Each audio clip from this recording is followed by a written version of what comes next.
अपयश, असफलता एक चुनौती है, उसे स्वीकार करो। कहा कमी रह गई, देखो और सुधार करो। क्योंकि बिना कुछ किए किसी की जय जयकार नहीं होती, बिना कुछ किए किसी की जय जयकार नहीं होती। कोशिश करने वालों की कभी, पण ज्यांना घरची स्त्री, घरची देवी, घरची लक्ष्मी, घरची अन्नपूर्णा होऊन बनवणारी, खऱ्या अर्थानं भोजन बनवते, ती स्त्री तिचं अस्तित्व कळालं नाही, काय उपयोग आहे हो? आयुष्यभर त्या देवीची उपासना करून सुद्धा ती देवी प्राप्त नाही होत। एवढंच नाही, काही प्रसंगी जीवन जातं, आयुष्य संपतं, तिचा अपमान करण्यामध्ये।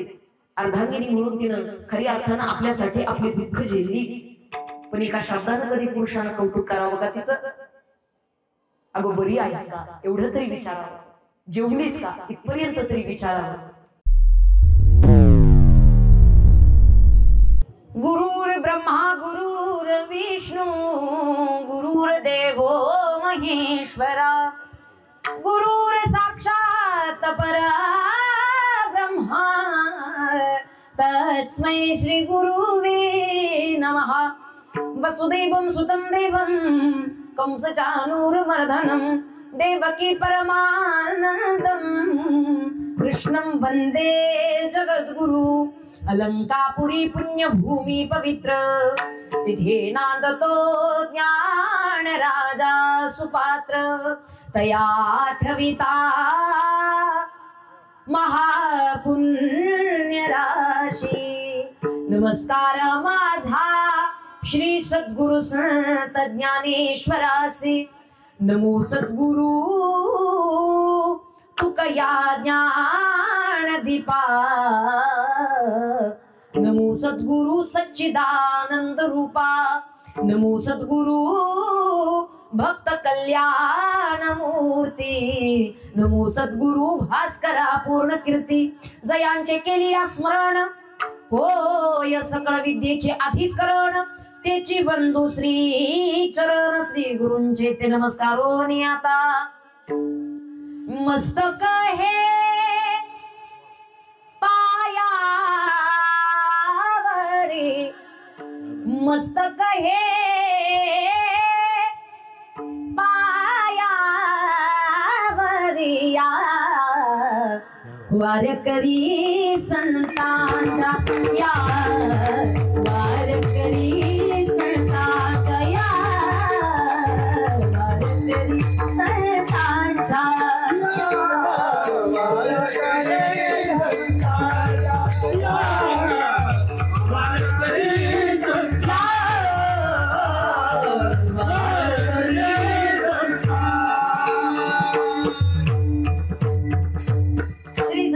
माथा चरणावरी साष्टांग हे करी दंडवत।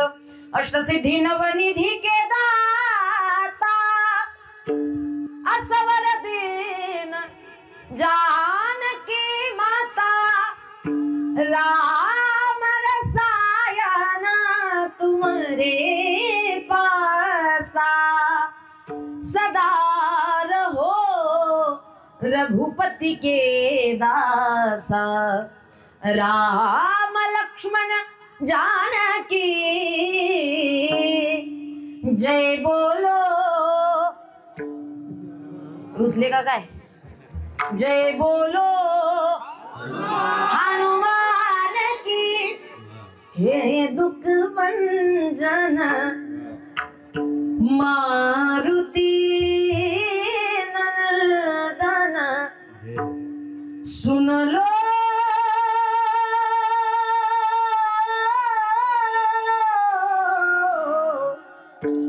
सुन लो मेरी पुकार। पवन सुत विनती वारंवार। पवन सुत विनती वारंवार। पवन सुत विनती वारंवार। पवन वारंवार।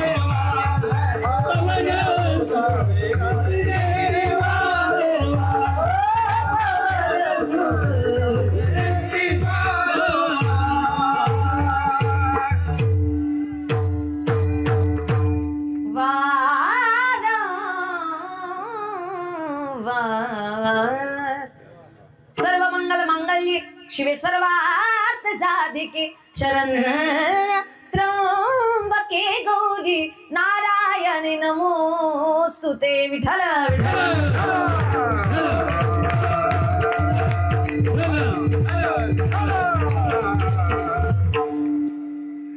काया वाचा मने झाला विष्णुदास काम क्रोध त्यास बाधतील ना विश्वासी तो करी स्वामी वरी सत्ता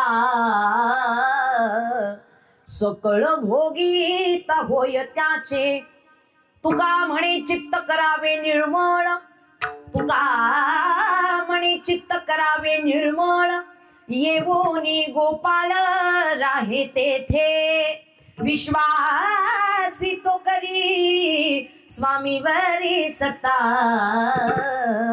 सकळ भोगीता होय त्याचे विठ्ठल रामकृष्ण हरी मागच्या रुसल्या का काय बोला ना रामकृष्ण हरी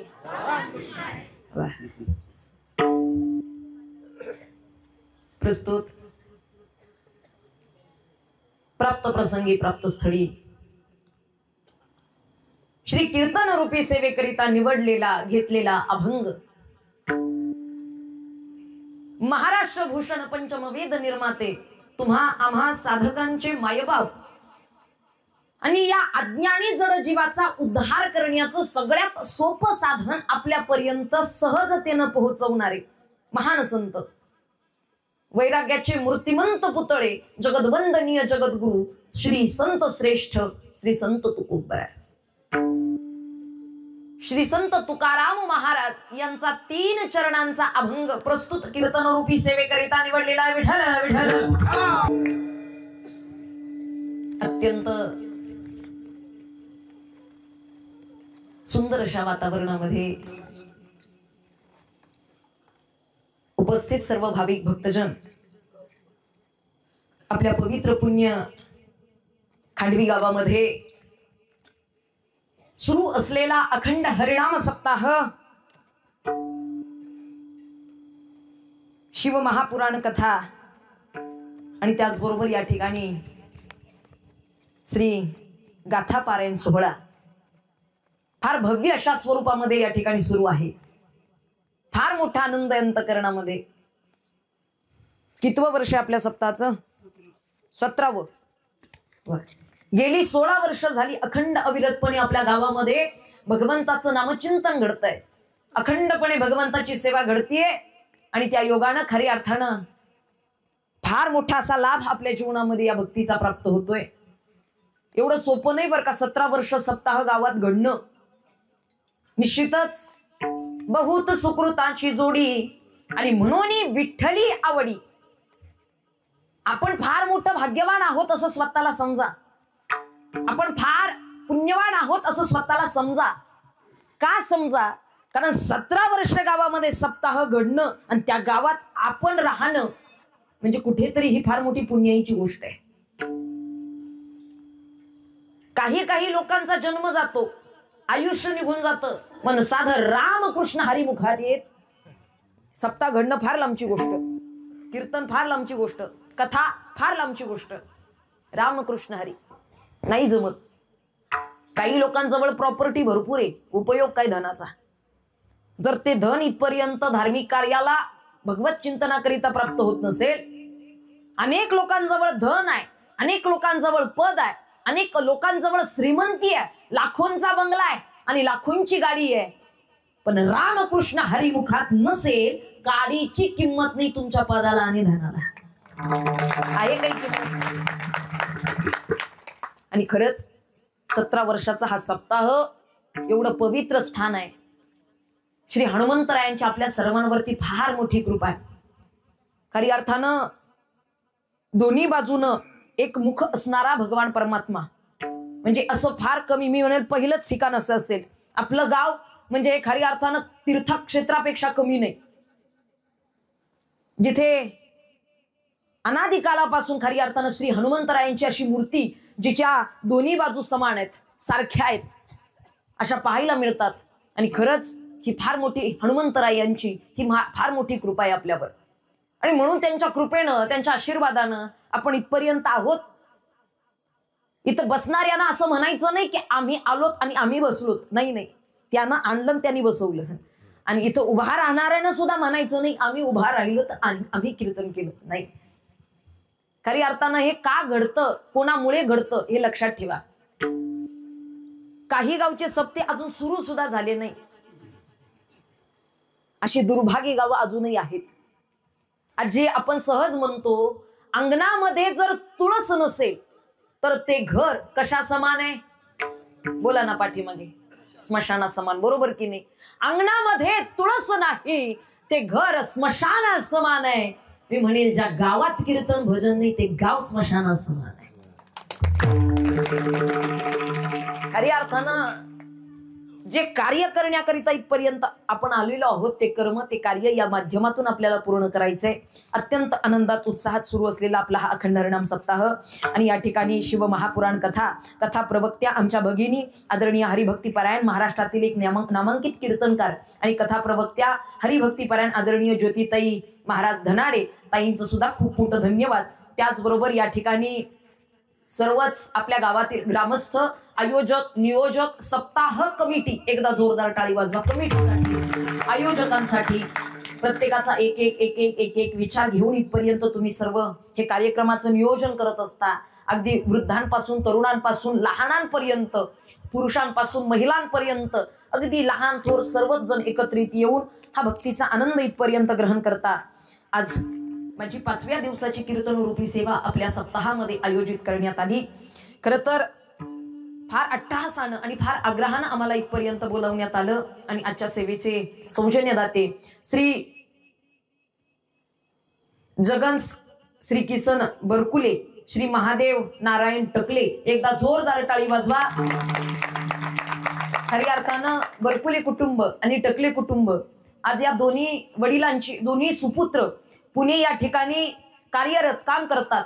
आणि निश्चितच अंतःकरणात एवढा भक्तीचा, अंतःकरणामध्ये कीर्तनाचा, श्रवण करण्याचा फार मोठा अट्टहास त्यांचा गेल्या वर्षीपासून होता. म्हणले ताई, गेल्याही वर्षी आम्हाला इथपर्यंत सेवा आयोजित करायची होती, पण प्रसंगी काही नाही जमलं. आणि या वर्षी खरी अर्थानं त्यांनी फार आग्रहानं, अट्टहासानं इथपर्यंत आम्हाला उपस्थित केलं. खरंच एकदा जोरदार टाळी वाजवा या पित्यांच्या दोन्ही लेकरांसाठी. खरंच मनापासून धन्यवाद. भागवत बरकुले आणि दत्तात्रय टकले, मनापासून धन्यवाद दादा. खरी अर्थानं आनंद फार मोठा आहे. आज 17 वर्षाचा सप्ताह. गावात 2 सप्ते होतात, बरोबर ना? एक अनादी कालापासून आहे आणि एक हा 17 वर्षाचा आहे. गावामध्ये 2 सप्ताह घडतात. कारण काय असेल सप्ताह घडण्याचं? बरं, काय कारण असेल एवढी वर्ष सप्ताह गावामध्ये घडण्याचं कारण काय? तुम्ही पत्रिका फार सुंदर प्रिंटिंग केली आहे बरं का, फार छान पत्रिका छापली आहे, पण पत्रिका सुंदर आहे म्हणून 17 वर्ष सप्ताह का? नाही नाही. मंडप आणि डेकोरेशन फार सुंदर आहे, बसण्याची व्यवस्था अत्यंत सुंदर आहे, पण इथपर्यंत डेकोरेशन चांगलं आहे म्हणून सप्ताह 17 वर्ष आहे का? नाही. किंबहुना साऊंड सिस्टीम फार उत्तम आहे. एकदा जोरदार टाळी वाजवा. छान उत्तम सिस्टीम आहे. किंवा तुम्ही सर्वजण फार सुंदर पद्धतीने उपस्थित आहात, पण तुम्ही सगळेजण इथं आग्रहानं येताय म्हणून 17 वर्ष सप्ताह का? हे असं तरी करा, नाही तर असं तरी हो म्हणा, नाही म्हणा, काहीतरी बोल. आलेल्या वक्त्याला प्रतिसाद देणं हे श्रोत्याचं आद्य कर्तव्य आहे. मग वक्ता राजकीय क्षेत्रातला पुढारी नेता असो किंवा वारकरी संप्रदायातील कीर्तनकार असो, वक्त्याला श्रोत्यांनी दिलेल्या मानधनापेक्षा श्रोत्यांच्या प्रतिसादाची अपेक्षा जास्त राहते. बरं वाटलं तर असं करत चला, नाही बरं वाटलं असं करा, पण थोडाफार प्रतिसाद, खास करून महिलांचा. पत्रिका छापली म्हणून नाही, मंडप घातला म्हणून, बोला ना हो किंवा नाही, नाही.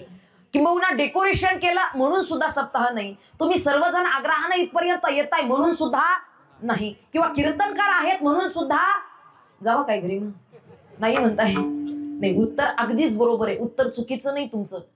कीर्तनकार आहे म्हणून सप्ताह नाही, सप्ताह आहे म्हणून कीर्तनकार आहे, एवढं ध्यानात ठेवा.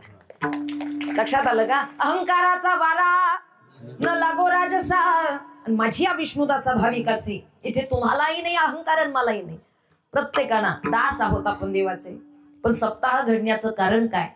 पत्रिका छापली म्हणून नाही, मंडप घातला म्हणून नाही, तुम्ही आहात म्हणून नाही, आम्ही आहोत म्हणून नाही. सप्ताह घडण्याकरिता, परमार्थ होण्याकरिता, गावात भजन भक्ती नामस्मरण होण्याकरिता गावची माती पवित्र असावी लागते.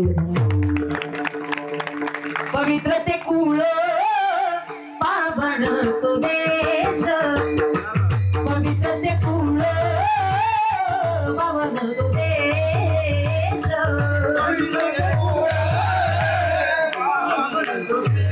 ताली वाजवायची सर्वांनी.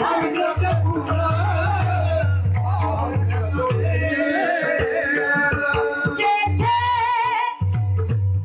हरीचे दास जन्म घेती, जेथे हरीचे दास जन्म घेती, कर्म धर्म त्यांचा झाला नारायण, कर्म धर्म त्यांचा झाला नारायण, कर्म धर्म त्यांचा झाला नारायण, कर्म धर्म त्यांचा झाला नारायण.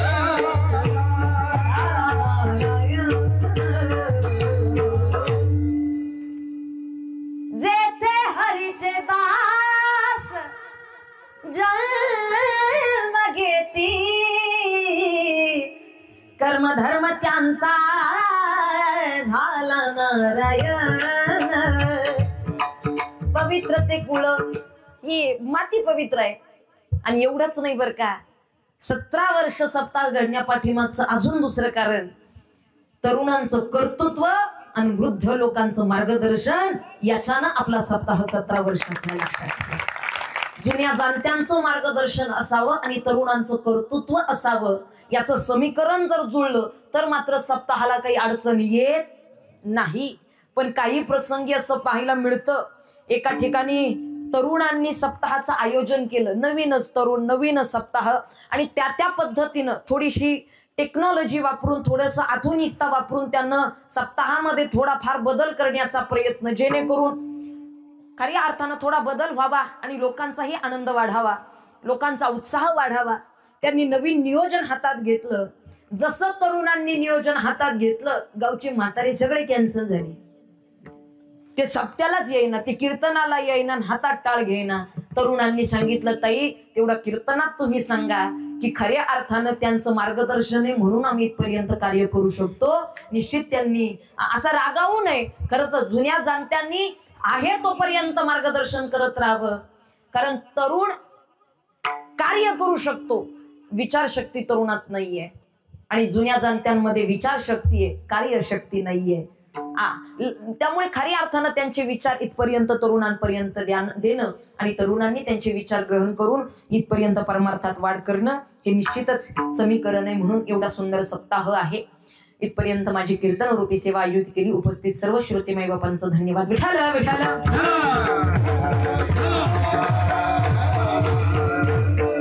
कायावाचा मणी झाला विष्णुदास, काम क्रोध त्यास बाधतीना, विश्वासी तो करी स्वामी बरी सत्ता, सकळ भोगीता होय त्याचे.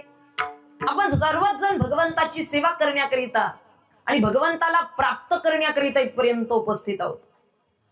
पण सध्याच्या काळामध्ये भगवंताला प्राप्त करण्यासाठी काय साधन घ्यावं?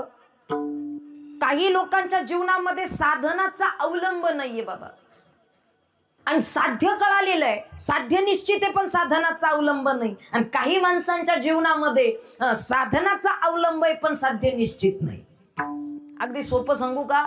काही माणसांना आपल्या जीवनामध्ये आपण काय करतोय, काय मिळवतोय ते कळतं, पण पुढे हे जगल्यानंतर, हे मिळवल्यानंतर आपल्याला खरं काय प्राप्त होणार आहे ते कळत नाही. आणि काही माणसांना आपल्याला काय मिळवायचंय ते कळतं, पण ते मिळवण्याकरिता काय केलं पाहिजे ते कळत नाही. विठाल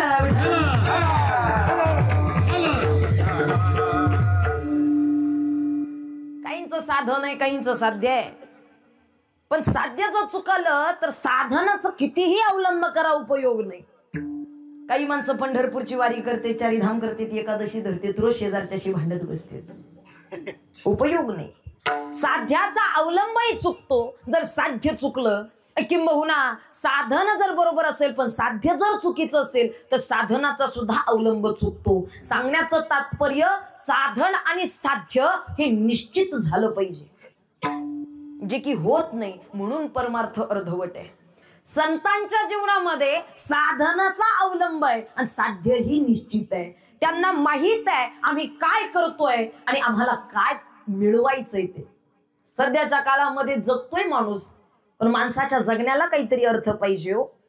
हे माझं ते माझं ते माझं ते माझं ते माझं उभा आयुष्य जन्म गेला, पण खरं प्राप्त काय करायचं याचं ज्ञान नाही. काय मिळवायचंय आपल्याला जीवनामध्ये?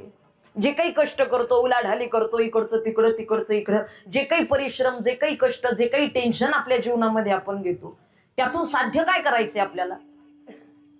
काय प्राप्त करायचंय? श्रीमंती प्राप्त करायची आहे, धन प्राप्त करायचंय, ज्ञान प्राप्त करायचंय, ऐश्वर्य वैभव प्राप्त करायचंय, काय प्राप्त करायचंय? ज्यांना घर नसेल ते म्हणेल घर प्राप्त करायचंय, ज्यांना धन नसेल ते धन प्राप्त करायचंय, ज्यांना ऐश्वर्य संपन्न व्हायचंय ते ऐश्वर्य संपन्न प्राप्त करायचंय, ज्यांना सौंदर्य हवंय त्यांना सौंदर्य प्राप्त करायचंय. पण मला सांगा, खऱ्या अर्थानं हे साध्य आहे का आपल्या जीवनाचं? खरं साध्य संतांनी आम्हाला दाखवावं. काय साध्य करायचंय आम्हाला? संत सांगतात, देवा हा जन्म काय, इतर कुठल्याही जन्माला, इतर कुठल्याही योनीत आम्हाला तू घाल, पण खऱ्या अर्थानं तुझं नामस्मरण करणं हे आमच्या जीवनाचं खरं साध्य आहे. घेईन मी जन्म,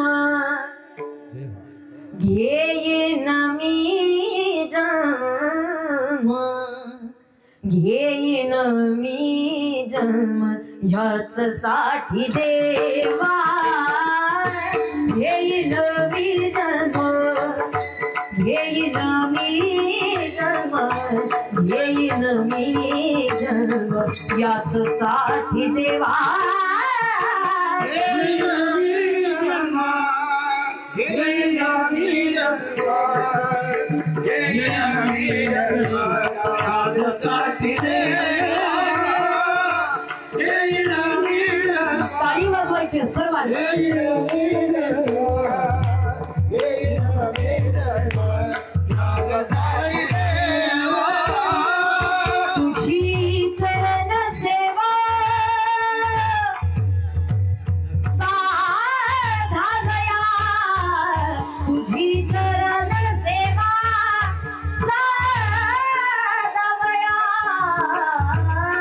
हरिनाम कीर्तन, हरिनाम कीर्तन, हरिनाम कीर्तन संतांचे पूजन, हरिनाम कीर्तन, हरिनाम कीर्तन, हरिनाम कीर्तन संतांचे पूजन, हरिनाम कीर्तन,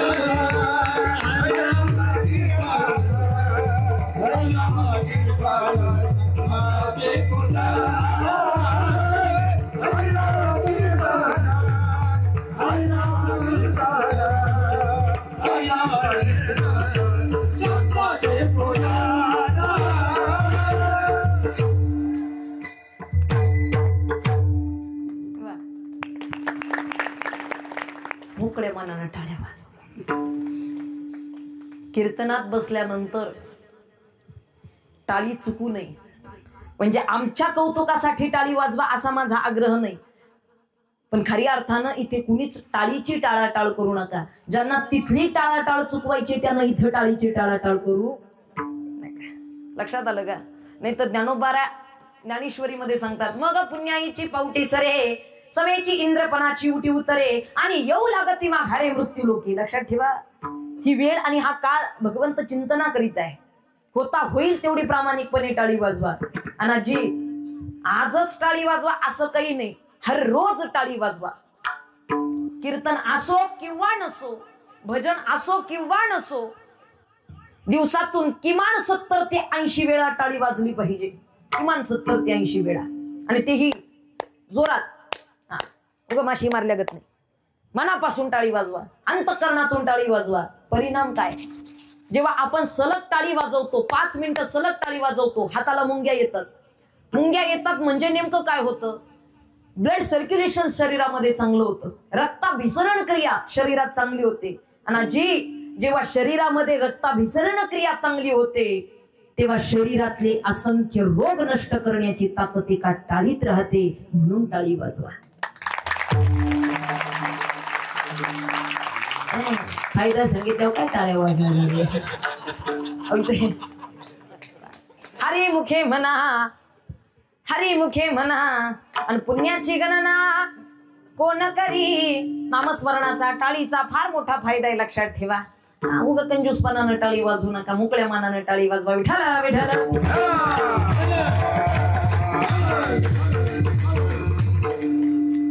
निश्चित संतांच्या जीवनाचं साधन आणि साध्य निश्चित झालेलं आहे. तुमच्या आमच्या जीवनामध्ये फार मोठी अस्थिरता आहे. शेवटपर्यंत काही लोकांचा जन्म जातो, हो, नाही कळत भगवत चिंतनाचं आणि भगवत भक्तीचं महत्व. अख्खं आयुष्य गेलं, शाश्वत सुख नाही प्राप्त करता येत. सर्व सुखाची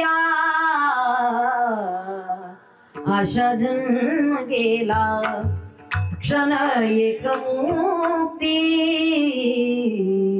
यज्ञ नाही केला. हिंडता दिशा क्षीण पावला, माया वेष्टीला जीव माझा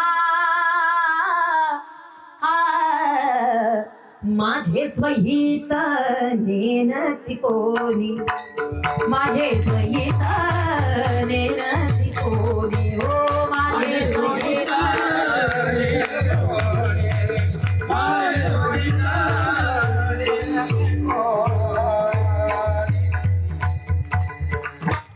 जे दिलं ना देवे दिला देह, भजना गोमटा. चुकून म्हटलं का? अहो झालाच भोजना गोमटा. ते सकाळचं वेगळं, दुपारी वेगळं, सायंकाळी वेगळं. पण एक गोष्ट सांगू का, 84 लक्ष योनी आहेत, त्यामधल्या 83,999,99 योनी या अज्ञान योनी सांगितलेले आहेत. पण खरी अर्थानं हा मनुष्य देह एवढा दुर्लभ आहे. नरदेह दुर्लभ जाना, तुम्ही वासुदेव वासुदेव म्हणा.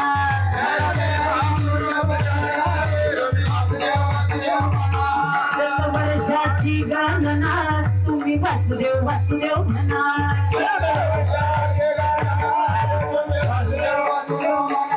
त्यामध्ये दुःख यातना, तुम्ही वासुदेव वासुदेव म्हणा.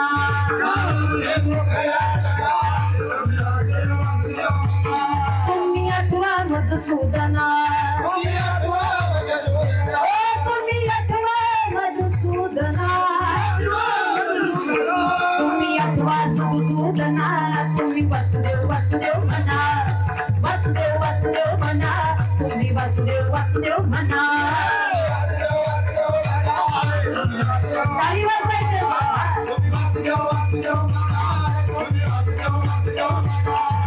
वासुदेव वासुदेव म्हणा, वासुदेव वासुदेव म्हणा.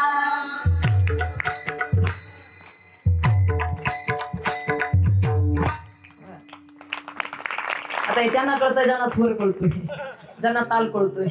आणि ज्यांना स्वरही कळे ना तालही कळे ना ते उगाशे पात्र राहते. नेमकं चाललंय काय? काही लोकांना कीर्तनातला कुठला स्वर कळत नाही. तुम्ही किती चांगल्या रागात गाते, रागातच पाहते काय चाललं. अख्खं 2 तास संपून गेले, ते प्रश्नचिन्ह हलत नाही त्यांच्या चेहऱ्यावरच. अख्खं कीर्तन संपलं, त्यांना स्वर कळत नाही, त्यांना चाल कळत नाही, त्यांना राग चांगल्या रागात गाते, रागातच पाहणार. कुठलाच स्वर कळत नाही, फक्त एक स्वर मात्र कळतो, ज्ञानेश्वर. आता काय काय उपयोग आहे? तेवढं बरं ठेक्यात लवकर उचलणार. त्यांना वाटतं कीर्तन. काही काही तर सुरुवातीच्या विठोबा रोखमायला निघून जाते. बोला काय उपयोग आहे? जाणीव असेल तर खरा आनंद घेता येतो. आणि ज्यांना स्वर कळाला त्यांना स्वर्ग कळाला, लक्षात ठेवा. विढाला विढाला.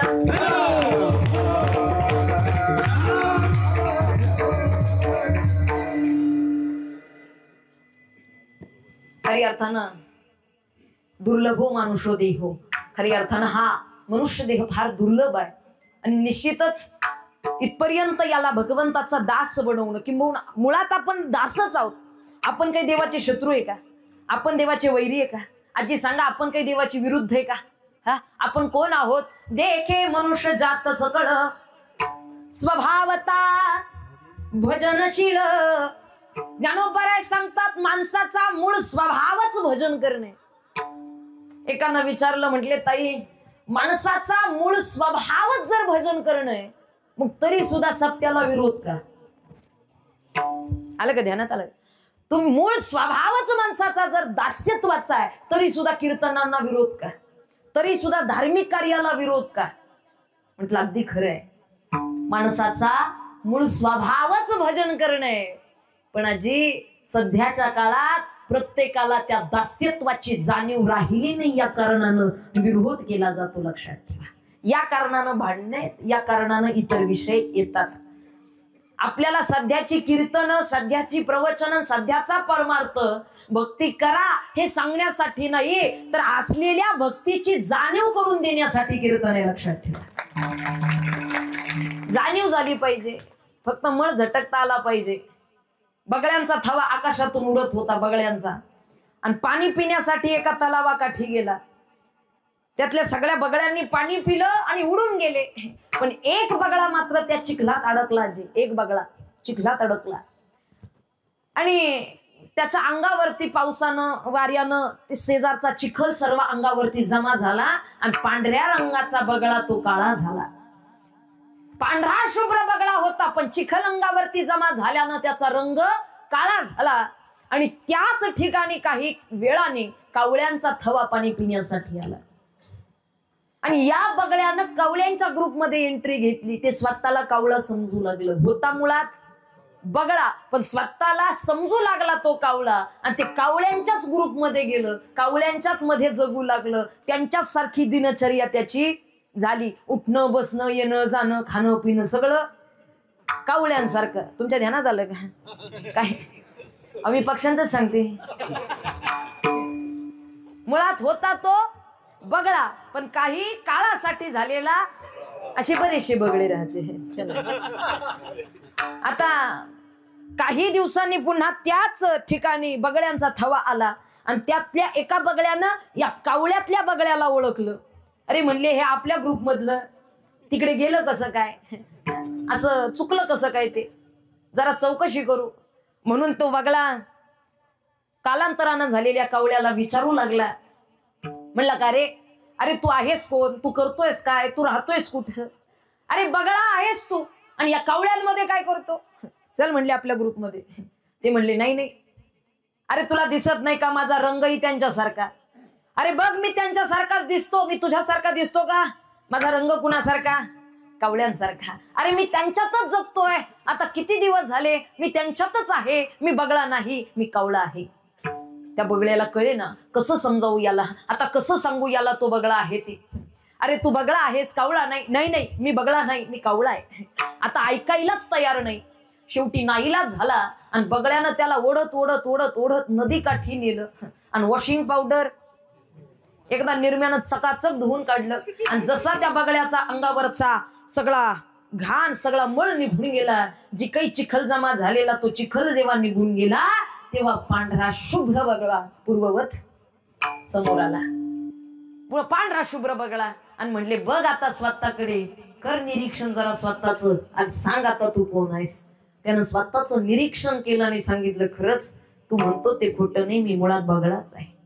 सांगण्याचं तात्पर्य अशी माणसाची अवस्था झालेली आहे.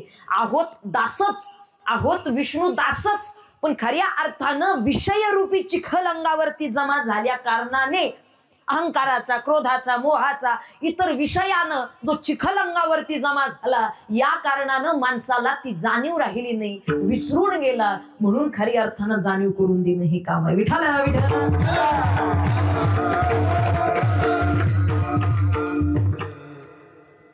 मग निश्चितच जाणीव झाल्यानंतर आम्ही त्याची भक्ती कशा प्रकारे करू शकतो, कशा प्रकारे भक्ती केल्यानंतर त्याचा अधिक प्रेम आम्हाला प्राप्त होईल, आणि कशा भक्तीनं खऱ्या अर्थानं तो आमच्या सानिध्यात येईल, अशा साधकांच्या अंतकरणात असलेल्या प्रश्नाचं उत्तर तुकोबारायांनी दिलं.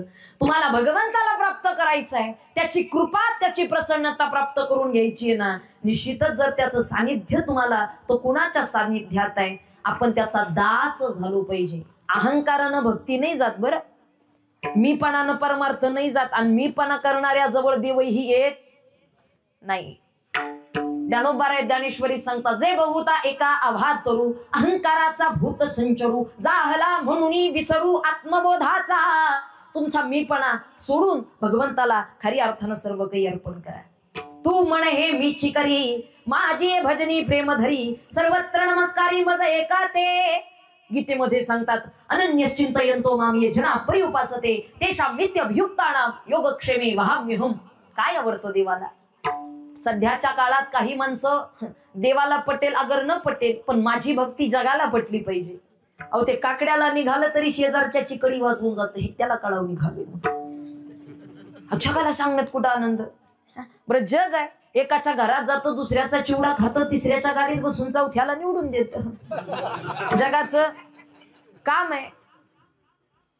पण खऱ्या अर्थानं आपला परमार्थ, तुम्ही कोणतंही कार्य करा, तुम्ही कोणत्याही क्षेत्रात राहा, तुम्ही कोणत्याही व्यवहारात राहा, प्रामाणिकपणे कार्य करा. आणि कार्य करत असताना ते जगाला पटेल ना पटेल, जगाला आवडेल ना आवडेल, पण माझं कार्य, माझं काम, माझी सेवा माझ्या भगवंतापर्यंत पोहोचावी यात समाधान वाटलं पाहिजे.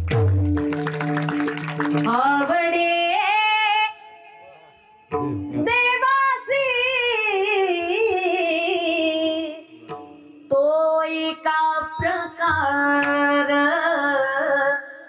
आवडे देवासी तो एका प्रकार, नामाचा उच्चार रात्रंदिन, आवडे देवासी तो एका प्रकार. देवाला आवडावं, जगाचं काय? नाही पटलं का? देवाला आवडलं बस समाधान झालं पाहिजे अंतकरणामध्ये. जगाचं काय? पण कशा प्रकारे आपण त्याच्या सानिध्यात जाऊ, कसा त्याचा दास हो, आणि कुणाचा दास झालं पाहिजे हो.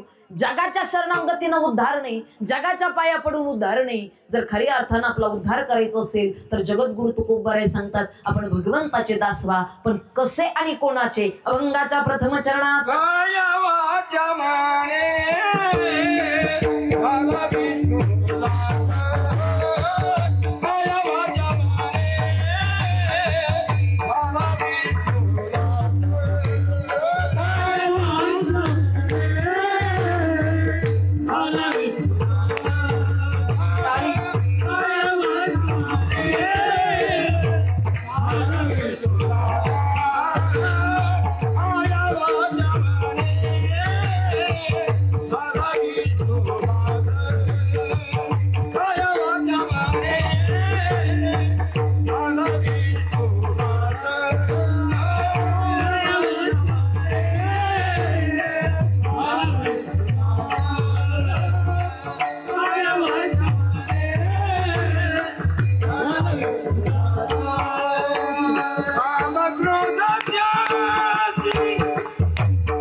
एकदा स्वर लाव, स्वर स्वर स्वर. काय काया वाचा मने झाला विष्णुदास. जगद्गुरु तुकोबाराय अभंगाच्या पहिल्या चरण सांगतात, काम क्रोध त्यास बाधतीना. खरी अर्थानं कायेनं वाचेनं मनानं आपल्याला त्याचा दास व्हायचाय.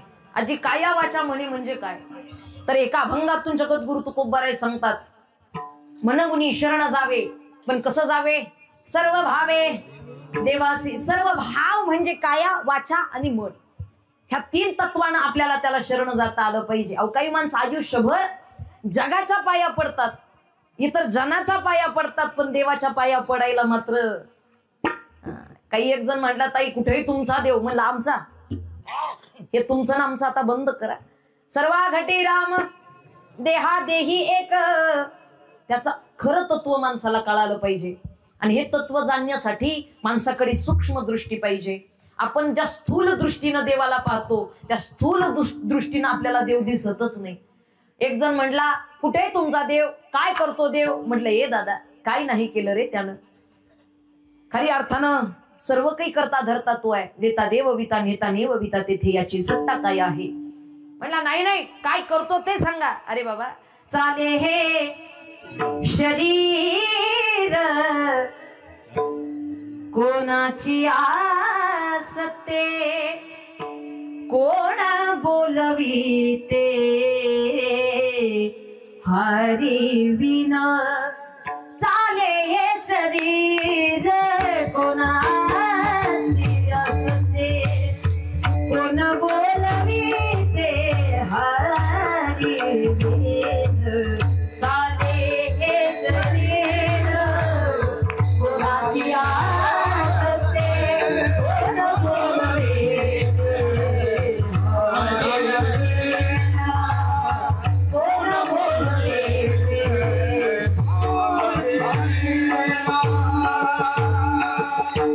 देखवी ऐकवी एकतो नारायण तयाचे भजन चुकू नका. म्हणलं दादा काय नाही केलं, सर्व काही करता धरता, काय केलं ते सांगा. अरे बाबा काय नाही केलं, काय केलं ते सांगा. म्हणलं शेजारचं कोरोनाच्या काळात शेजारच्याला नेलं तुला ठेवलं, हे काही कमी केलं का त्यानं. अहो ते आपल्याला जगवतोय ते कमी आहे का. आजही नास्तिक वृत्तीची माणसं आहेत. आमची गाडी निघाली की आडवे येतात, कुठे देव. आजी दुधात तूप आहे की नाही. दुधात तूप आहे, दिसत नाही. दुधातलं तूप जर मिळवायचं असेल तर दुधाचं दही व्हावं लागतं, दह्या चांगलं मुरावं लागतं, मुरलेल्या दह्याचं चांगलं मंथन करावं लागतं. आता जुन्या काळातल्या माता माऊल्यांना ती प्रोसेस सांगता येईल, ती पद्धत सांगता येईल. पण सध्याच्या काळामध्ये आता पॅकेटचा जमाना आलाय. तरी आपला ग्रामीण भाग आहे, गाई म्हशी आहेत, या कारणानं दूध दुभतं. आपल्या गावात मला आल्यानंतर कळालं दूध दुभतं आहे, हे फार मोठं भाग्य आपलं. नाही तर काही प्रसंगी काही गावांमध्ये आज खऱ्या अर्थानं गाई म्हशी राहिल्या नाहीत, आपल्या देशी गाई राहिल्या नाहीत. आणि या कारणानं दूध दुभतं सुद्धा मुलांपर्यंत पोहोचत नाही. अगदी पॅकेट मधलं दूध, पॅकेट मधलं तूप आणि पॅकेट मधलं दही वापरावं लागतं, ज्याच्यामध्ये शुद्धता नाही, त्याच्यामध्ये प्रेम नाही, त्याच्यामध्ये ते वात्सल्य नाही. एक गोष्ट सांगू, विज्ञानानं सिद्ध केलं, दुधातून दह्यातून लोणी काढण्याची जी पद्धत आहे ना, जुन्या काळामध्ये महिला हातानं त्याचं मंथन करायच्या लोण्याचं, बरोबर की नाही, त्या रवीनं हलवायचं, बरोबर ना. ते ज्याला मानसिक आजार आहे अशा मानसिक रुग्णांना सुद्धा ती प्रोसेस करायला देत होते. कारण ते रवीनं हलवण्यामध्ये खऱ्या अर्थानं तो जो आवाज येतो ना, त्यातून अनेक मन रुग्ण जे आहेत त्यातून बरे होण्याची खऱ्या अर्थानं चान्सेस आहेत. असा आजार बरा होऊ शकतो फक्त आणि फक्त त्या लोणी काढण्याच्या प्रोसेसमधून. अनेक डिप्रेशन मध्ये असणाऱ्या लोकांना सुद्धा ती प्रोसेस करायला सांगितली, जेणेकरून ते डिप्रेशन नाही व्हावं. कारण ती पद्धत म्हणजे फक्त आपल्या शरीरानं कार्य करण्याची पद्धत नाही, त्याच्यामध्ये आपलं मन, त्याच्यामधली आपली बुद्धी, त्याच्यामधली आपली चेतना तिथपर्यंत ओतावी लागते, तेव्हा तो लोण्याचा गोळा प्राप्त होतो. आसारातून सार काढणं एवढं सोपं नाही. दह्याचं लोणी काढावं लागतं आणि लोण्याला कडवावं लागतं, तेव्हा होतं ते मंथोनी नवनी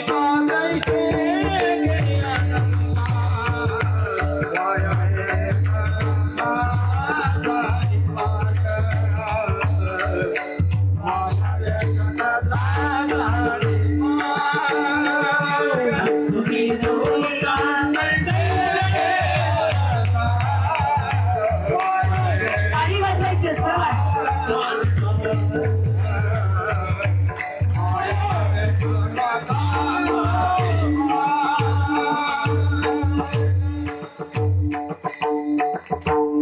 दुधाचं दही दह्याचं लोणी कढवून लोण्याला कढवल्यानंतर प्राप्त होतं ते तूप. दुधामध्ये तूप आहे पण प्रक्रिया केल्याशिवाय मिळत नाही. तुमच्या आमच्यात देव आहे पण भक्ती केल्याशिवाय दिसत नाही. आणि नास्तिक विचाराला कितीही सांगा ते ऐकतच नाही, उपयोग नाही. त्याची खऱ्या अर्थानं शाश्वत शक्ती माणसाला कळाली पाहिजे. काया वाचा मने झाला विष्णुदास, त्याचं खरं अस्तित्व माणसाला कळावं आणि त्याला शरण जाता यावं. जगाची वाहवा करून उपयोग नाही. का? कारण संत सांगतात हे जग आहे अंतकाळीचे नाही कोणी, जन हे सुखाचे दिल्या घे तर्याचे, जन हे सुखाचे दिल्या घे तर्याचे. आश्वासन देणं. आता निवांत कीर्तन झाले वाजवा तुम्ही. मी मगाशी सांगितलं ज्यांना कळालं त्यांना. हे पहा, जग आश्वासन देतं. अनेक अनेक लोक आपल्या जवळ येतात. तू घाबरू नको, मी आहे ना. टेन्शन घेऊ नको, मी आहे ना. काही घाबरू नको, मी आहे ना.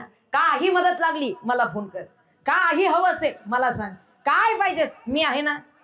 जोपर्यंत आपल्याही खिशामध्ये 4 रुपये आहेत आणि समाजामध्ये एखादा अर्ध पद आहे किंबहुना काहीतरी आपल्याकडे ऐश्वर्य आहे, श्रीमंती आहे किंवा हा आपलं सौंदर्य आहे, तोपर्यंत हे जग आपल्यावरती प्रेम करतं. हे मी नाही, ही संतांची भाषा आहे बरं का. आणि ज्या दिवशी शरीर जीर्ण होतं ना त्या क्षणाला मात्र टाकून पडती रांडा पोरे. ज्या क्षणाला हे सगळं संपतं, तुटला आयुष्याचा दोरा, तुटला आयुष्याचा दोरा, येरवा पसारा, येरवा पसारा, टाकून पळती रांडा पोरे. कोण राहत? मी आहे ना म्हणणारा कोणी दिसत नाही. टीटीएमएम होतं जग. टीटीएमएम टीटीएमएम म्हणजे तुमचं तुम्ही आणि माझं. काय कोणाला फरक पडतो कोणाचा? एकदा का हे जीर्ण झालं, एकदा का हे संपलं, ऐश्वर्य संपलं, श्रीमंती संपली, हे चेहऱ्यावरचं तेज निस्तेज झालं. अहो जगाचं सोडा, पोटची लेकरं सुद्धा या ठिकाणी अपमान करतात की नाही. नाक मुख गळू लागे लाळ आणि शेबूड, श्वान परिगती झाली अवघी करते हाड हाड. तुम्ही संत माय बाप एवढा उपकार करा. जगाचं काय, पोटची लेकरं सुद्धा तिरस्कार करतात. कधी? जेव्हा हे शरीर जीर्ण होतं, हे तेज निस्तेज होतं. जगाचं काय हो, अनेक लोक आश्वासनं देतात मी आहे, मी आहे, मी आहे म्हणणारा, पण खऱ्या अर्थानं वास्तविकता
एकानं सांगितलं, म्हटले काय हवं असेल ना मला सांग, मी तुझ्यासाठी उभा आहे, काही घाबरू नको, मी आहे ना.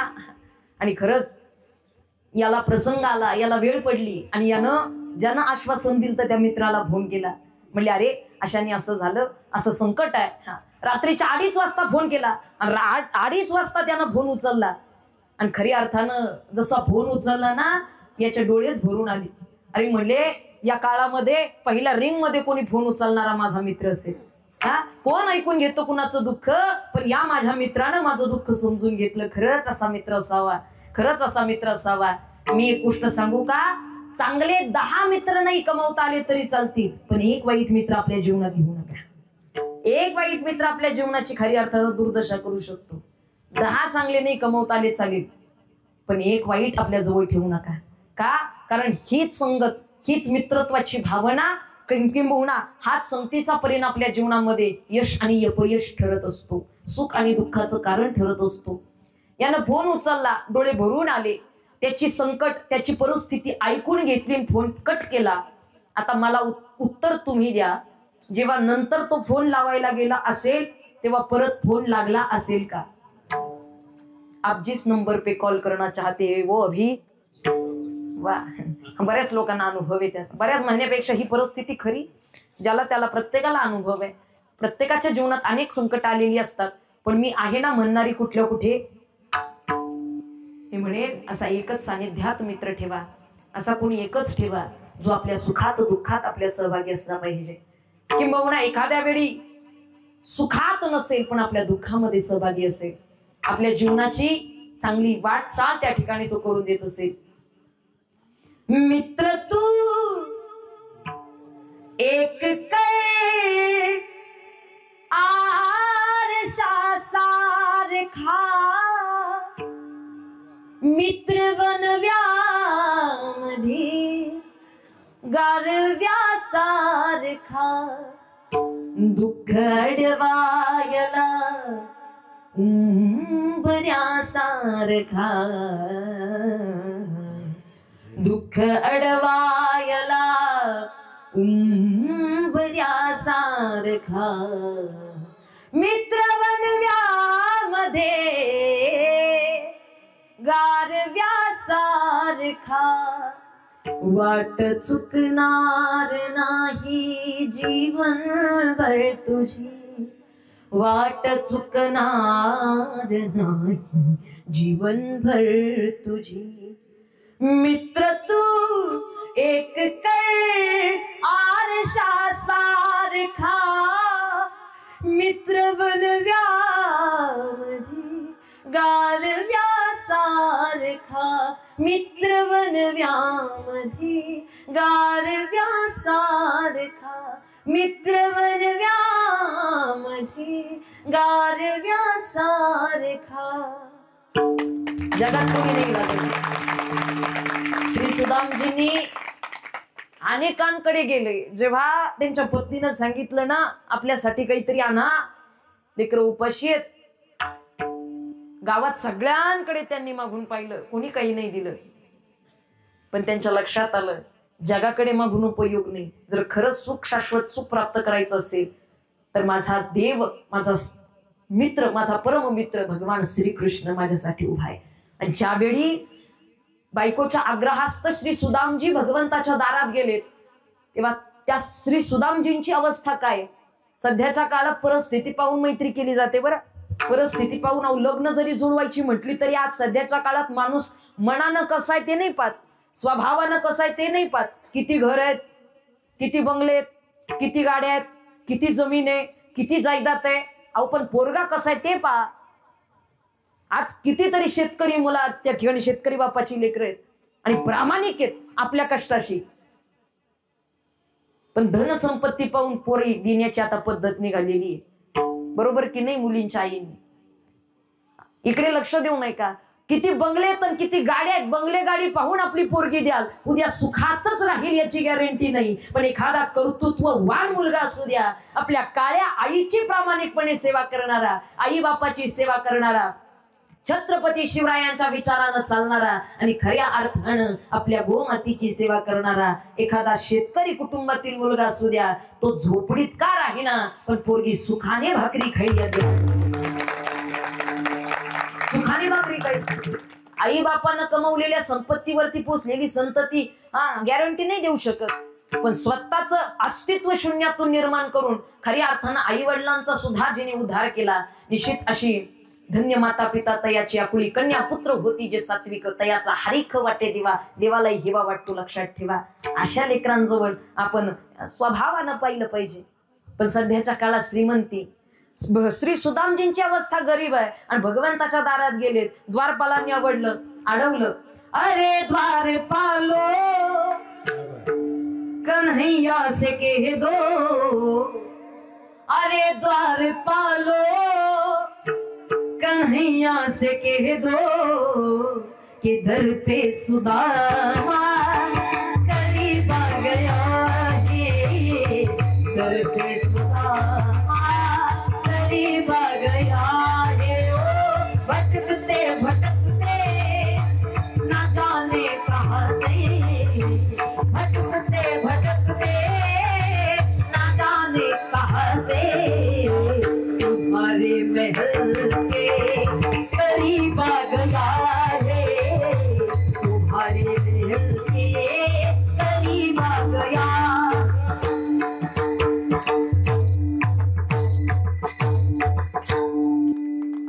श्री भगवान श्री कृष्ण ऐश्वर्य संपन्न जगाचा मालक आणि श्री सुदामजी ना सर पे है पगड़ी ना तन पे है जामा, बता दो कन्हैया को नाम है सुदामा, बता दो कन्हैया को नाम है सुदामा. न सर पे है पगड़ी न तन पे है जामा, बता दो कन्हैया को नाम है सुदामा. न सर पे है पगड़ी न तन पे है जामा, बता दो कन्हैया को नाम है सुदामा. बस एक बार मोहन से जा करके कह दो, बस एक बार मोहन से जा करके कह दो कि मिलने सखावत नसीब आ गया है, मिलने सखावत नसीब आ गया है, मिलने सखावत नसीब आ गया है, तुम्हारे महल के करीब आ गया.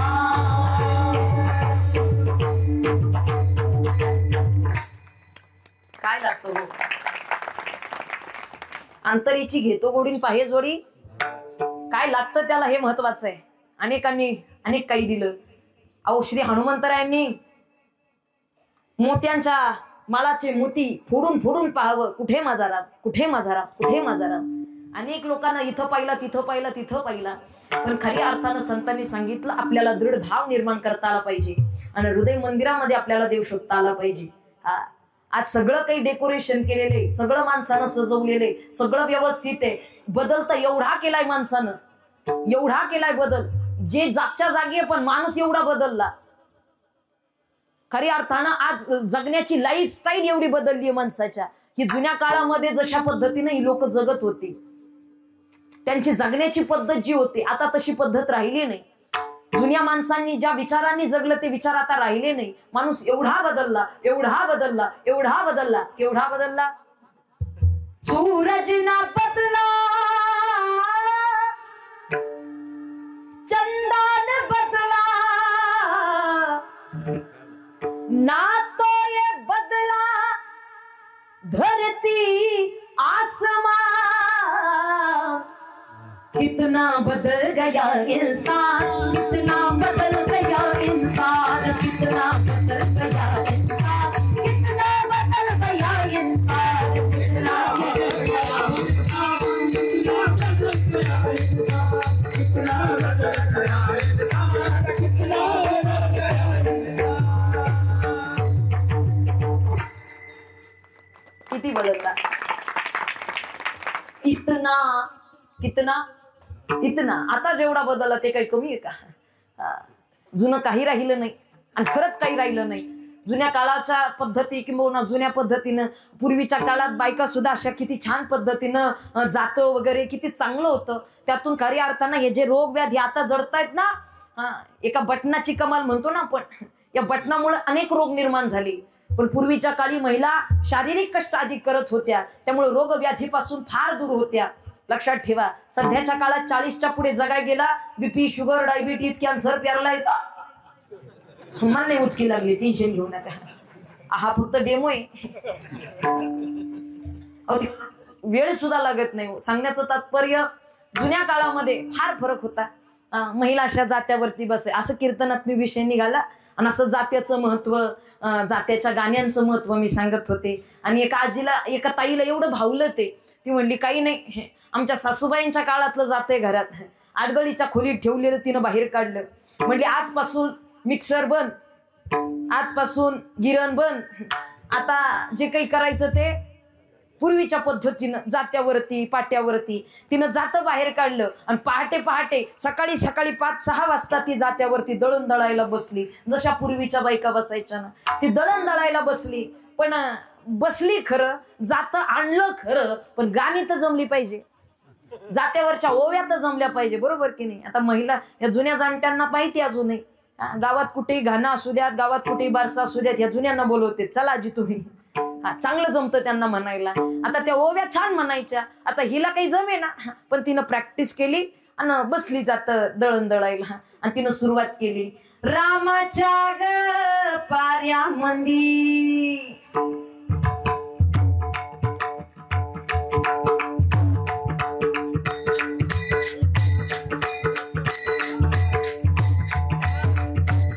रामाच्या ग पाऱ्या मंदी,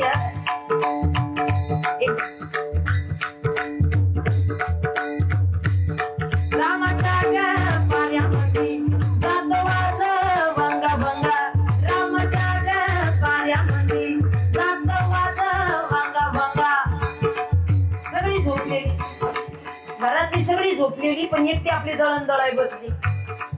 आदल्या दिवशी तिनं प्रॅक्टिस केली होती ओव्या गायची, आणि तिनं सुरुवात केली.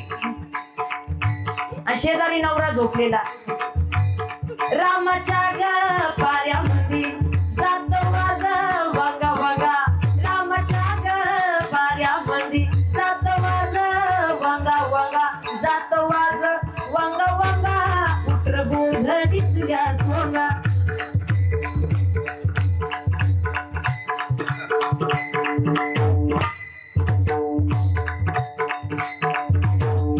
काय म्हणजे, जात वाज वंगा वंगा, उठर गोधडीतल्या सोंगा.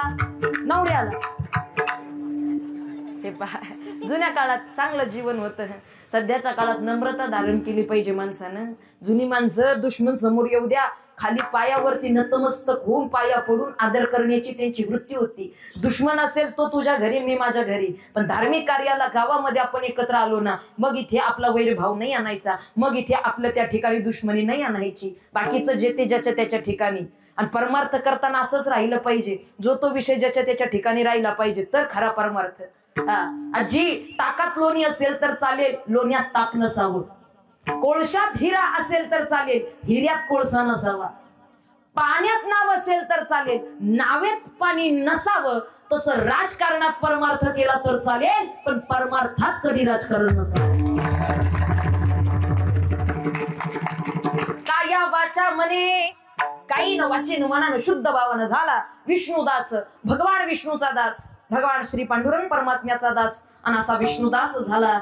जे संत सांगतात त्याच्या जीवनात काम क्रोध त्यास बाधती ना, विषय त्याच्या जीवनात बाधा करत नाही. आणि खऱ्या अर्थानं असा विश्वासू अधिकारी होतो. कशाचा? अभंगाच्या दुसऱ्या विश्वासित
विश्वास तो करी जगद्गुरु तुकोबराय सांगतात, जो अंतःकरणानं कायेनं वाचेनं मनानं सर्व भावानं त्याचा दास झाला, भगवान परमात्म्याचा तो अधिकारी होतो. कशाचा? विश्वास तो करी स्वामीवरी सत्ता. भगवंताचा विश्वास संपादन करून तो भगवंताचं ऐश्वर्य उपभोगण्याच्या पात्रतेचा होतो. आणि देवात आणि त्या साधकात त्या भक्तात काहीच अंतर राहत नाही. लक्षात ठेवा, देव आणि भक्त समानतेनं एकरूप होत जातो. जसं देवाला तसं याला.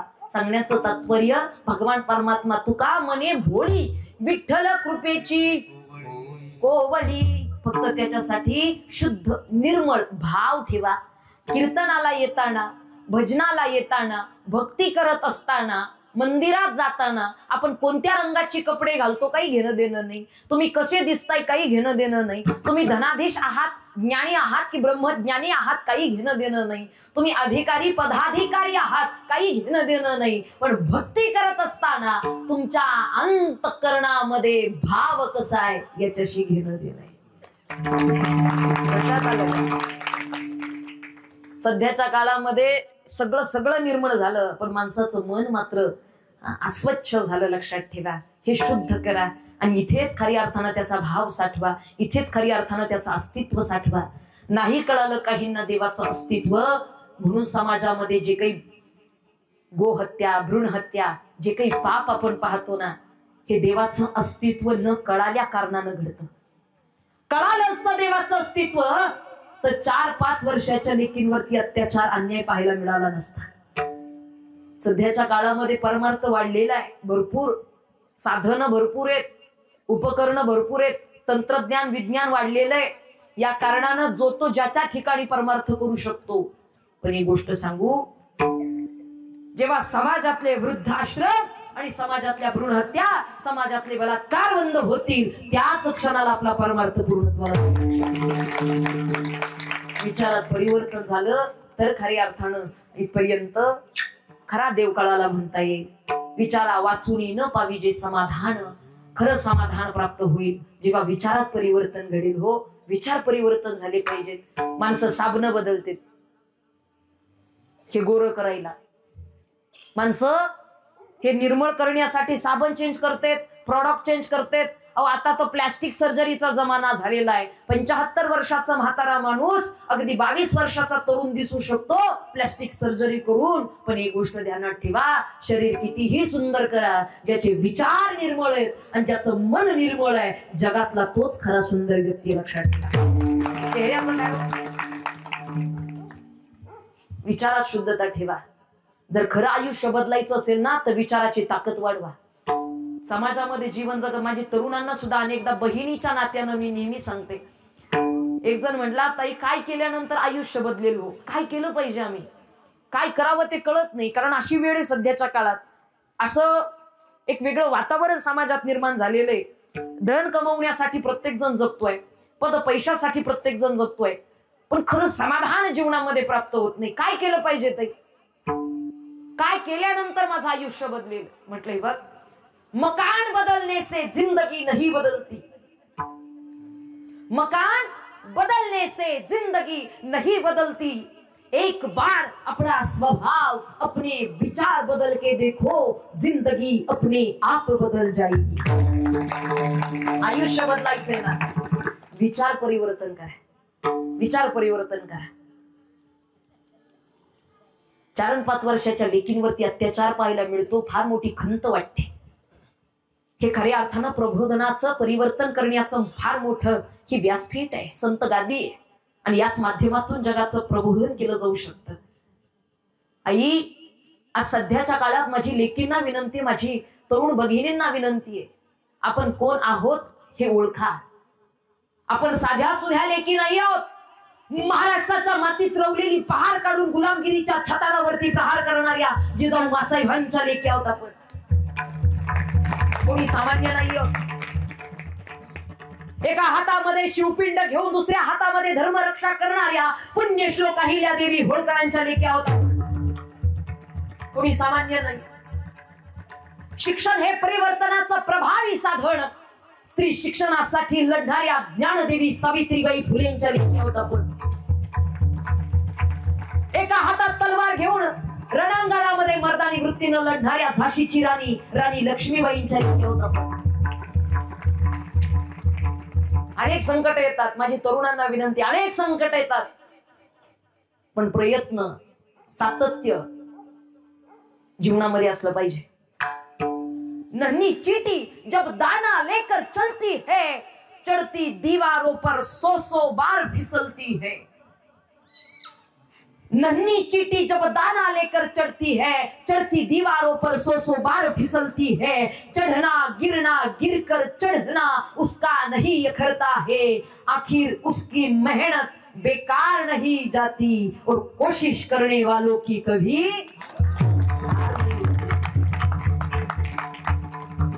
एकदा हराल, दोनदा हराल, तीनदा हराल, पण चौथ्या वेळी मात्र त्या ठिकाणी यश तुमच्या सिद्ध्यात असेल.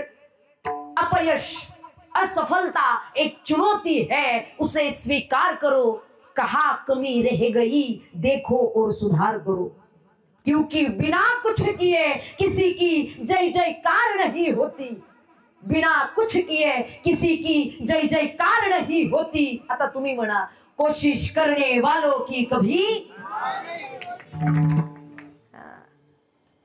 खरी अर्थानं सातत्य जीवनामध्ये असणं फार, आणि वाईटाला वेळ लागत नाही.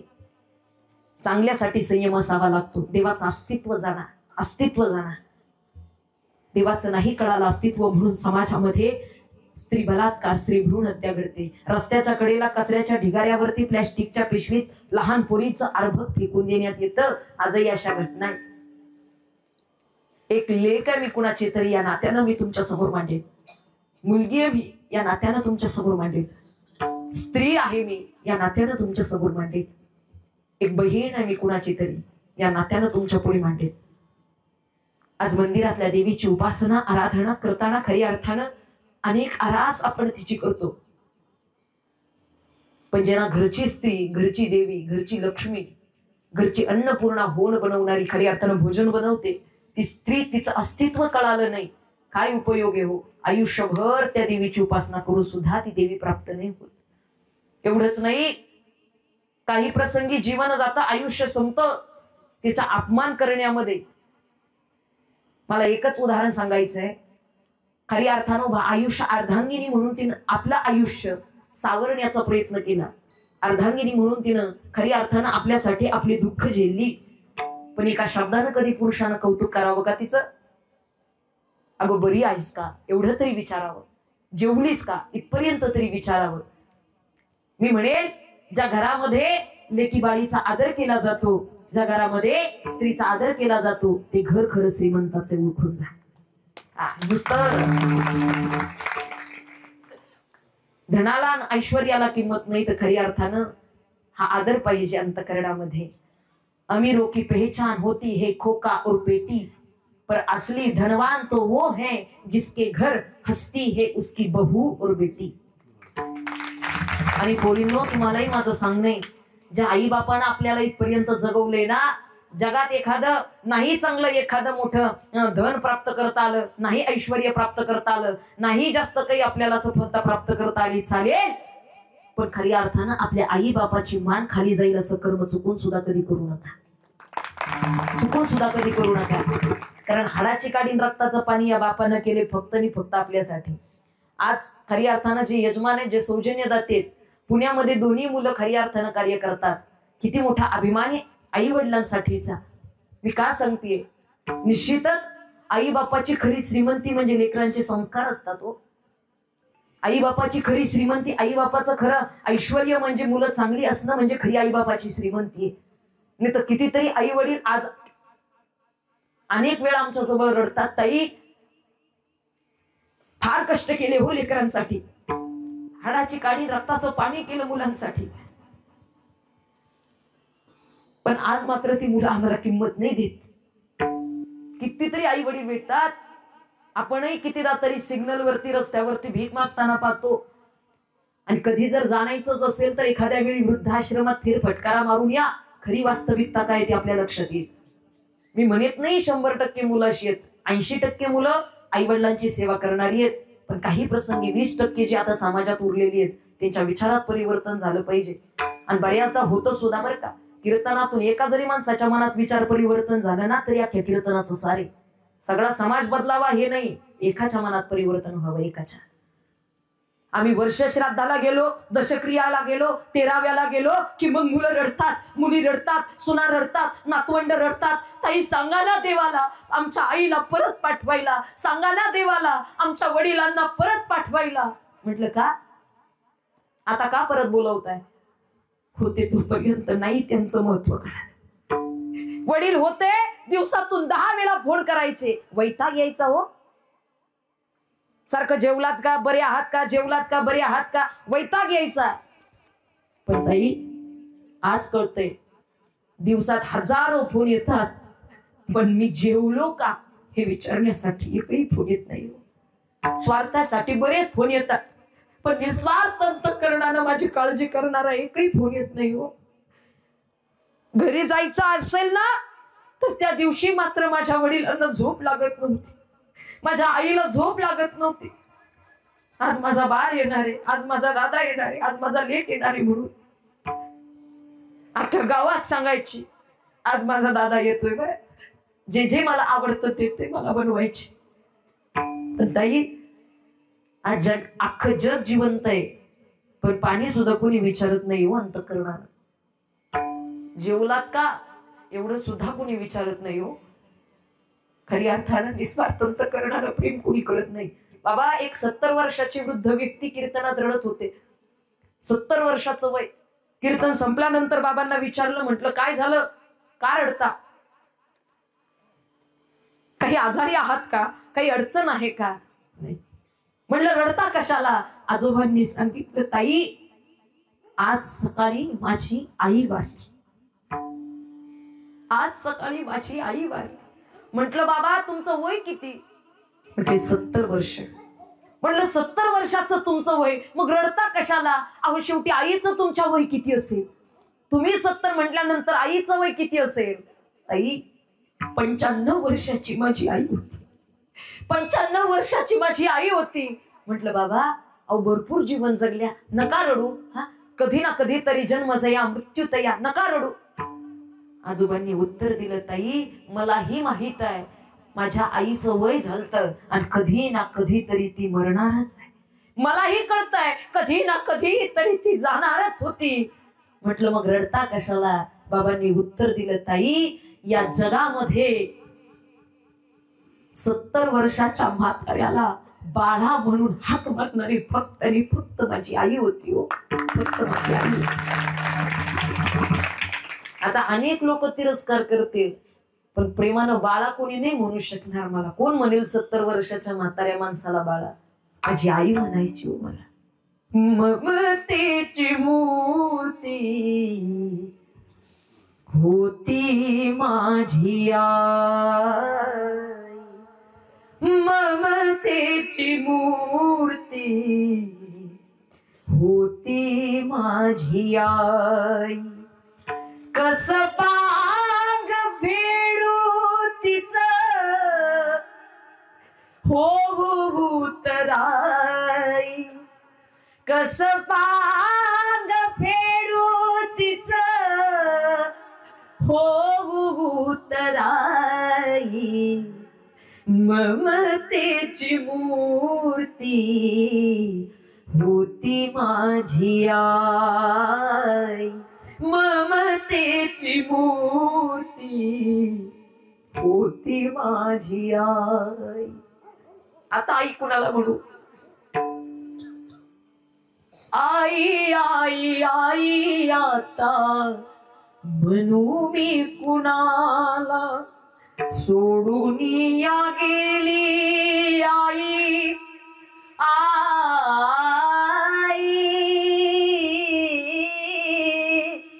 आई.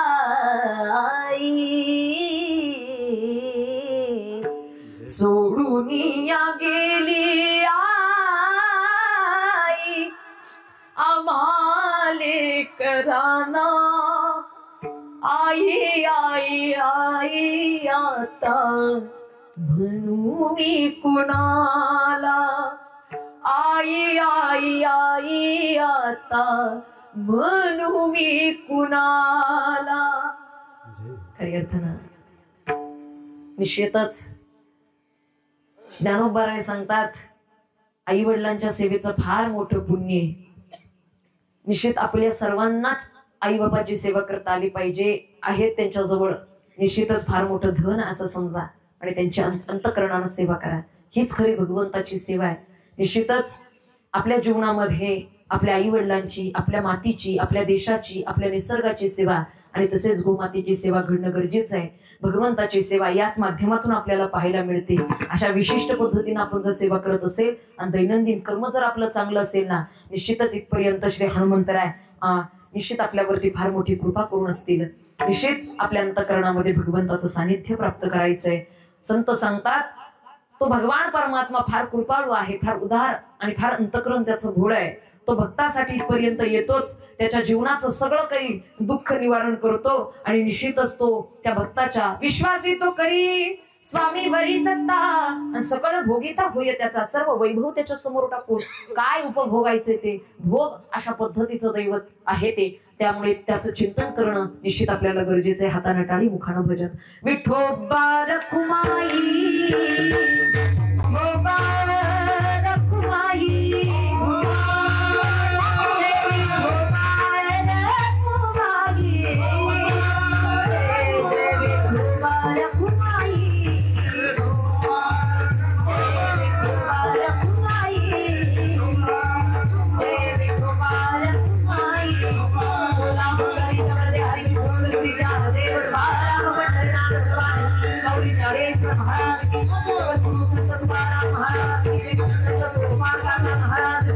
हर हर महादेव.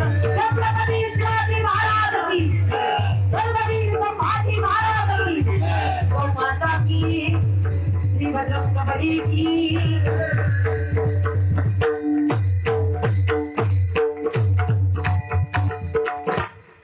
श्री हनुमंतरायांनी हे उत्तम उदाहरण आहे आपल्या समोर. मी मगाशी सांगितलं मोती फोडावे तर मोत्यामध्ये रामाला शोधावं. आपणही आपल्या हृदयाला अंतःकरणाला खोदून इथपर्यंत रामाचं अस्तित्व पाहावं. श्रीराम जानकी बैठे मेरे सीने में, देख लो मेरे दिल के नगीने में, देख लो मेरे दिल के नगीने में. श्री राम जानकी बैठे मेरे सीने में. श्री राम जानकी बैठे मेरे सीने में.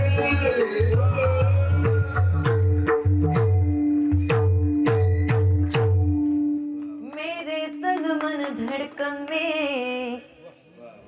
सिया राम राम ही, मन मंदिर के दर्पण में सिया राम राम ही. खरी अर्थानं आपल्या हृदय मंदिरामध्ये निश्चितच साठविला हरी जेही हृदय मंदिरी त्यांची सर्वी येर झार अशा भाव पाहिजे प्रत्येकाच्या अंतःकरणात. चला धर्मासाठी जगा, कारण आपण ज्या राजांच्या भूमीत जगतो, छत्रपती शिवरायांची भूमी आहे आणि राजांचे आपल्यावरती फार मोठे संस्कार आहेत. अहो अनेक जगात राजे झाले, अनेक राजे महाराजे झाले, अनेकांनी महाल बांधली आणि माझ्या राजानं एकही महाल बांधला नाही. अनेकांनी अनेक महाल बांधले, अनेक राजांनी महाल बांधली आणि तिथे कुकर्म सुद्धा केली. माझ्या राजानं एकही महाल बांधला नाही. माझ्या राजानं गड किल्ले जिंकलं आणि त्या गड किल्ल्यांच्या आधारावरती खरी अर्थानं या मातीचं, गोमातेचं आणि स्त्री रक्षण केलं. लक्षात ठेवा, ही खरी अर्थानं छत्रपती शिवरायांची भूमी आहे. आपल्याला सुद्धा देश देव धर्मासाठी जगता आलं पाहिजे, राजांच्या विचारानं जगता आलं पाहिजे. जास्त काही नाही प्राप्त करता आलं चालेल, पण राजांच्या विचारांना विसरू नका. छत्रपती शिवरायांनी आईची आणि गायीची सेवा केली जीवनामध्ये. आपल्याही जीवनात आईची आणि गायीची सेवा घडली पाहिजे. जग हे कुणाचे सांग भल्या मानसा, असो चूल माती आणि मीठ भाकर, नाम हरीचे मुखी गोड साखर, सोडून दे रे धनाचा तुला लसा.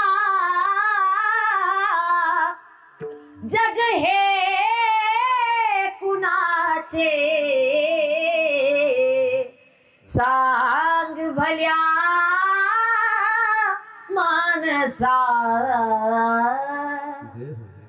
कधी लागे कधी लागे कधी लागे कधी लागेल रे वेड्या तुला गोडी अभंगाची. कधी लागेल रे वेड्या तुला गोडी अभंगाची.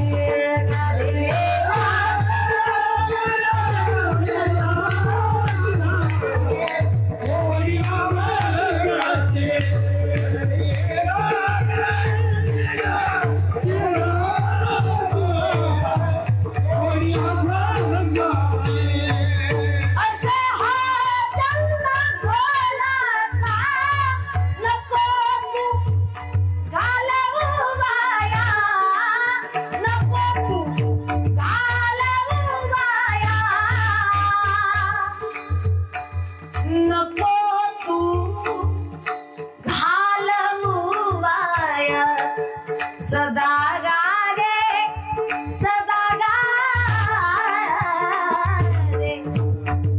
सदा गागे भूपाली तू सकाळी त्याची रे गाजे.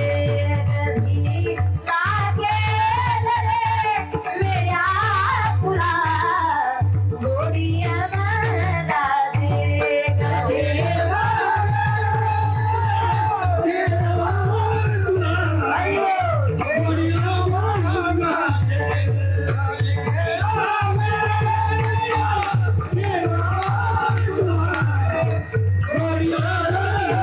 Yeah.